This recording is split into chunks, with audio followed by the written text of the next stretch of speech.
Halo, aku hari ini lagi mau bahas tentang bonus hari raya untuk driver ojek online gitu ya, yang beritanya surat edaran dari Kementerian Ketenagakerjaan itu baru diedarkan kemarin gitu ya, 11 Maret. Dan first of all gitu ya, pertama-tama aku cukup merasa apresiasi gitu ya, karena yang aku tangkap keputusan BHR ini sebenarnya juga salah satu hasil dari perjuangan teman-teman driver, terutama ojek online gitu ya, yang sebenarnya kalau dari tulisannya Mas Arief Novianto gitu ya, udah ada 70 protes yang dilakukan teman-teman driver online ini setidaknya dari 3 tahun ke belakang gitu. Jadi kalau dilihat ya, ini sebagai salah satu milestone hasil dari perjuangan teman-teman ojek online gitu. Nah, dan aku sih sebenarnya terkait mengenai BHR ini, aku sempat berdiskusi dengan berbagai macam perspektif gitu ya, baik dari driver, dari aplikator gitu. Dan mungkin kalau aku sih di sini aku cuma ingin menyampaikan semoga proses ini ya, pencairan BHR ini bisa berjalan dengan lancar dan fair begitu, antara apa yang menjadi harapannya driver dan juga kemampuannya aplikator gitu ya. Tapi sebenarnya dari berita mengenai bonus hari raya ini membuatku jadi berpikir lebih dalam gitu ya, lebih ke depan mengenai masa depan dari ojek online ini seperti apa di Indonesia gitu. Nah, mengingat aku mulai nyemplung ke isu ini dari tahun 2017 dan bersyukur juga berinteraksi dengan teman-teman, baik dari driver, dari aplikator, baik dari policy maker juga gitu ya. Tapi yang aku tangkap memang ini fenomena protes dan akhirnya keputusan yang kalau boleh dibilang juga terburu-buru ya dibuatnya, sehingga aku sangat paham sih ketika misalnya keputusan ini dibuat, aplikator juga cukup kelalapan gitu ya, harus langsung mengeksekusi surat edaran dari Kementerian Ketenagakerjaan ini gitu. Tapi kalau aku lihat di satu sisi untuk teman-teman driver, aku juga sempat berdiskusi tentang gimana ya harapan atau aspirasi teman-teman driver terkait masa depan ojek online ini seperti apa gitu. Karena jujur sih, di riset policy brief yang pernah kita terbitin sebelumnya, nanti aku kasih linknya di bawah gitu ya, salah satu kesimpulan besar dari tata kelola ojek online di Indonesia sekarang itu adanya institutional void atau kekosongan institusi dalam pengelolaannya gitu. Jadi kalau boleh dibilang tuh tidak ada institusi yang bisa berwenang penuh untuk mengatur tata kelola ini gitu ya. As simple as misalnya isu tentang kategorisasi dari ojek online ini dan pengemudinya, apakah pengemudinya bisa dikatakan sebagai tenaga kerja gitu ya di bawah undang-undang ketenagakerjaan, atau dikatakan sebagai mitra gitu ya, micro entrepreneur di bawah undang-undang UMKM misalnya. Nah, tapi kalau boleh dibilang permasalahan ini kan udah muncul dari tahun 2015-an ya. Ini udah 10 tahun berjalan dan belum ada kepastian sampai sekarang gitu. Kalau aku sih merasa memang cukup miris aja, 10 tahun ibaratnya kayak orang pacaran gitu ya. Pacarannya udah 10 tahun tapi sampai sekarang tuh belum dikasih kepastian nih gimana, bakal nikah enggak gitu. Itu yang sebenarnya aku rasa tuh sedang menjadi kegelisahan gitu ya, karena ada kekosongan institusi tentang pengelolaan ojek online ini, sehingga ini yang membuat akhirnya pengurusannya juga carut marut gitu ya. Nah, yang kedua, di balik kekosongan institusi ini, akhirnya yang boleh dibilang bentuk-bentuk kebijakan yang dibuat akhirnya bersifat incremental. Jadi bentuk-bentuk kebijakan yang akhirnya hanya untuk tambal sulam gitu. Oke, lagi ada masalah apa nih, lagi ada demo tentang apa nih, ya udah reaktif dulu, respons ke isu yang di demo, tapi tidak, aku belum membaca ada upaya-upaya yang lebih komprehensif, yang lebih jangka panjang dalam mendudukkan kepastian mengenai ojek online ini seperti apa gitu. Nah, poinku yang kedua adalah kalau dilihat dari kacamata discourse analisis, aku melihat setidaknya sekarang tuh ada 2 discourse atau 2 wacana. Discourse analisis itu kita melihat apa sih perdebatan wacana yang ada, terlepas dari aktor-aktornya siapa ya. Jadi ini kita fokus ke apa sih wacana yang ada. Nah, perdebatan wacana yang ada, kalau dalam ranah kategorisasi pengemudi ojek online ini, setidaknya aku menangkap ada 2 wacana yang besar gitu. Yang pertama adalah satu, melihat bagaimana supaya pengemudi ojol ini bisa dilindungi atau bisa dikategorikan sebagai pekerja atau employees. Nah, jujur aku merasa ini termasuk wacana yang dominan saat ini, tidak hanya di level nasional, tapi juga di level global begitu ya. Misalnya aku pernah mengikuti sebagai penerjemah gitu ya, mengikuti IATW Conventions pertama, itu adalah aliansi pengemudi taksi online sedunia. Dan di situ isinya juga berbagai serikat komunitas Uber driver ataupun taksi online lain. Dan sebagian besar itu mereka ingin dikategorikan sebagai pekerja gitu, employees. Jadi mengarahnya itu ke peraturannya ILO, International Labour Organizations. Nah, di situ ada workers' right. Jadi apa aja hak-hak pekerja yang harus dipenuhi oleh si pemberi kerja. Nah, aku menangkap ini menjadi salah satu wacana yang cukup dominan juga di Indonesia gitu ya. Ada upaya-upaya untuk mendorong supaya pengemudi ojol ini diakui sebagai tenaga kerja gitu. Nah, yang menjadi yang menjadi salah satu bukti, bukan bukti sih, yang menjadi salah satu achievementnya sebenarnya dalam hal ini adalah pemberian BHR gitu. Karena biasanya pemberian tunjangan hari raya atau bonus hari raya itu dilakukan oleh pemberi kerja untuk si penerima kerja gitu ya. Jadi kalau misalnya sekarang nih demonya meminta THR dan akhirnya nanti anggaplah aplikator memberikan THR. Nah, kalau menurut aku itu sebenarnya sedang ada di wacana ketenaga kerjaan gitu. Jadi ini si aplikator itu sebagai pemberi kerja memberikan bonus kepada si pekerjanya gitu. Nah, jadi itu wacana yang pertama yang dominan yang aku lihat. Terus tapi tentu yang menurutku cukup mengganjal gitu ya, yang masih belum terpecahkan puzzle-nya adalah wacana yang satu lagi adalah wacana kemitraan. Nah, wacana kemitraan ini juga bukan, kalau menurutku, bukan wacana yang solid gitu ya. Karena makna dari kemitraan itu masih sangat debatable, masih kontroversi. Apa sih yang dimaksud dengan kemitraan? Yang jelas kan memang secara normatif, prinsipnya kemitraan itu bersifat setara gitu. Jadi ada hubungannya itu bukan vertikal, bukan hubungan antara pemberi kerja dengan yang pekerjanya, tapi hubungannya setara nih gitu, karena bentuknya partnership.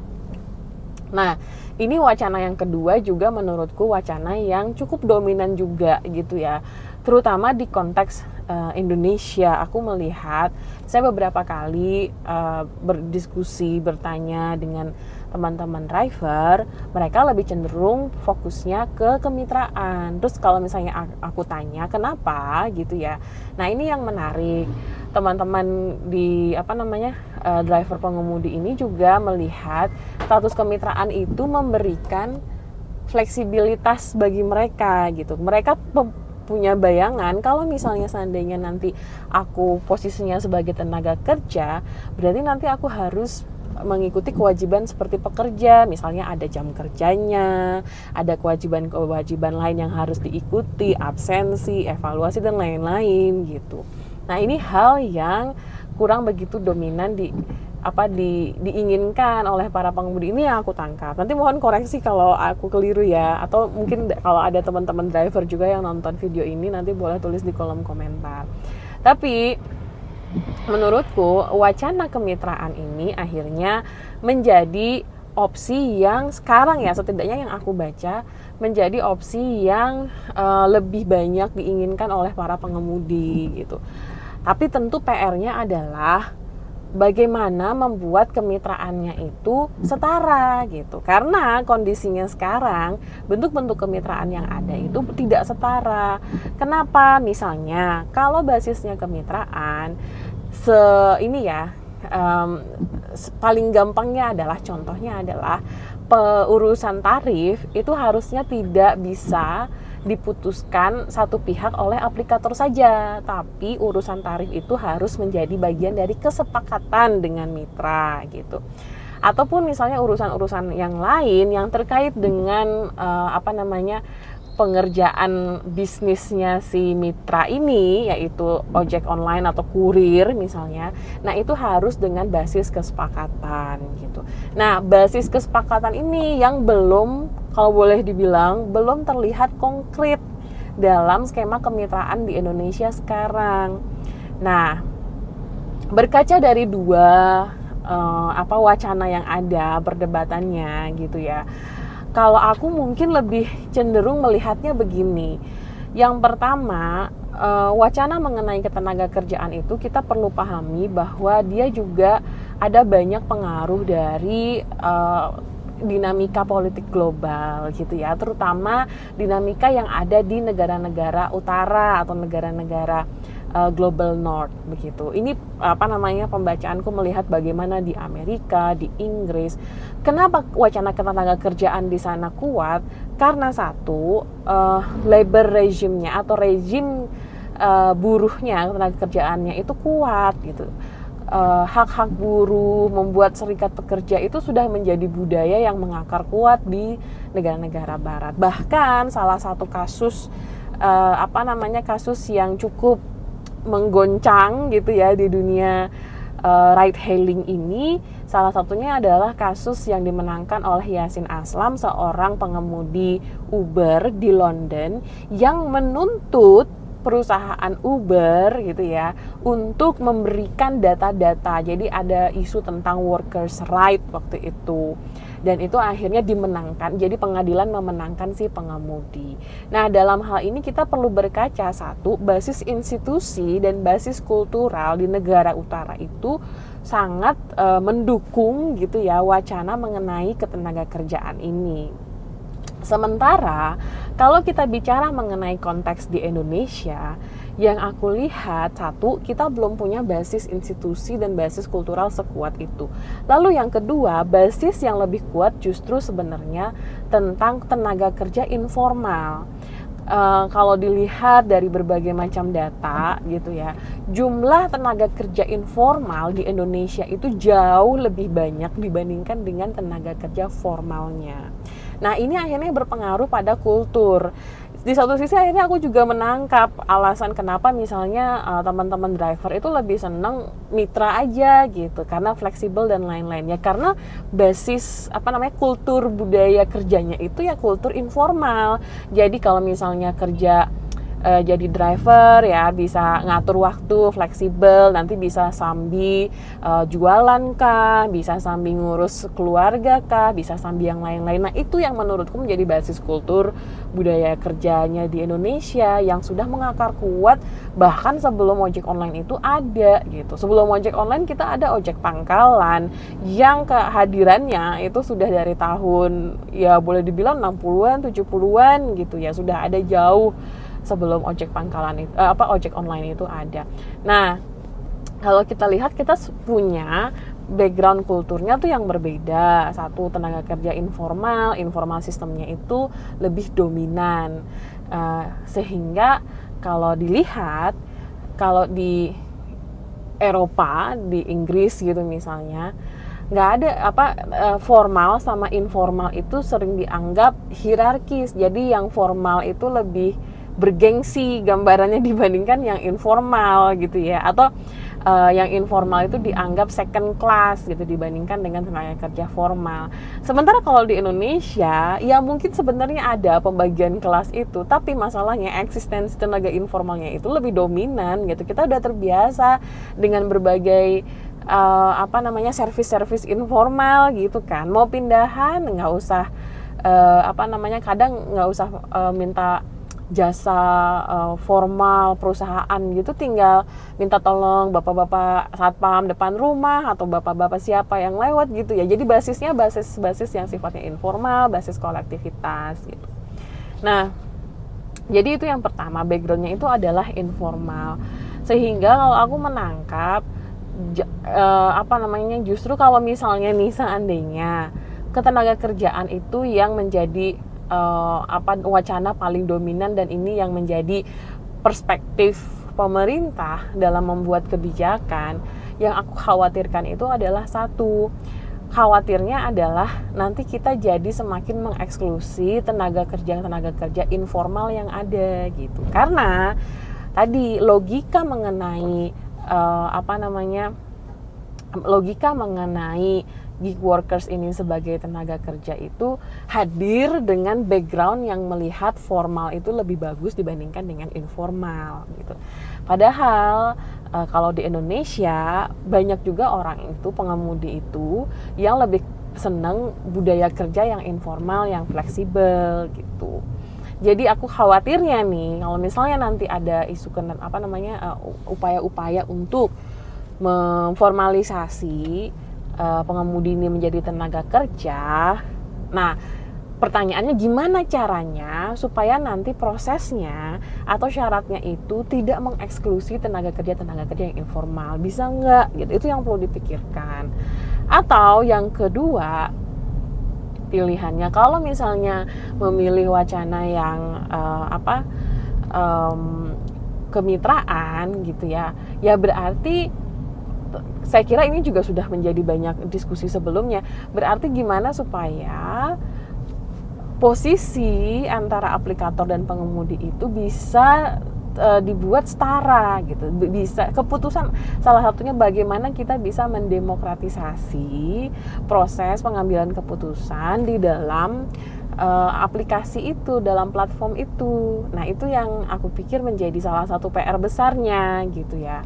Ini juga sudah menjadi bagian dari yang kita usulkan di policy brief gitu ya, bahwa perlu ada forum-forum tripartit, yang artinya kalau misalnya nanti ada keputusan untuk menentukan tarif atau menentukan peraturan, itu tidak bisa lagi hanya ditentukan oleh aplikator, tapi perlu ada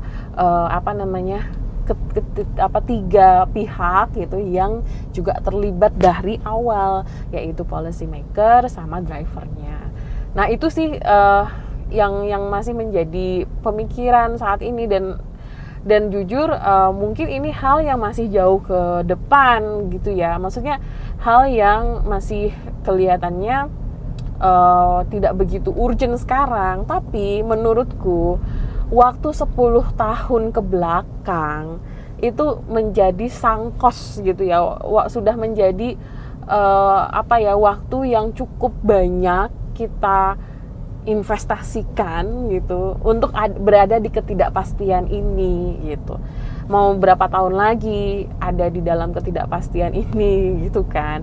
Nah, kita perlu dan menurutku mau nggak mau kita perlu memperbanyak lagi dialog-dialog mengenai pewacanaan ini, dan menurutku kita perlu perlu ada kesepakatan bersama akhirnya. Oke, apa yang akan menjadi model hubungan bisnis atau hubungan kerja, apa yang akan menjadi model tata kelola transportasi online di Indonesia, apakah berbasis ketenaga kerjaan atau berbasis kemitraan gitu ya. Nah, ini diskusi-diskusi ini perlu menurutku dibuat lebih sering gitu, dan kita menormalisasi, membiasakan perdebatan gitu ya, karena kalau kalau nggak dipertemukan ya kita nggak akan tahu plus minusnya gitu kan. Jadi diskusi-diskusinya perlu lebih banyak, dan menurutku kita tidak harus mengikuti salah satu formula dengan plek-plek gitu. Misalnya kita ngikutin modelnya Inggris atau kita ngikutin modelnya apa gitu ya, yang ini kemitraan gitu ya. Bisa aja kita membuat model tata kelola yang memang sesuai dengan konteks di Indonesianya gitu. Jadi misalnya bikin model ketenaga kerjaan tapi yang juga yang juga memperhatikan bagaimana supaya tenaga kerja informal ini semakin terinklusi, atau bikin model kemitraan gitu ya, tapi yang betul-betul bisa memastikan kesetaraan antara aplikator dan driver itu ada. Mungkin itu sih yang saya mau bagikan gitu. Dan mungkin kalau ada yang mau memberi komentar atau diskusi lebih lanjut, boleh tulis di kolom komentar, nanti kita bisa diskusi. Terima kasih.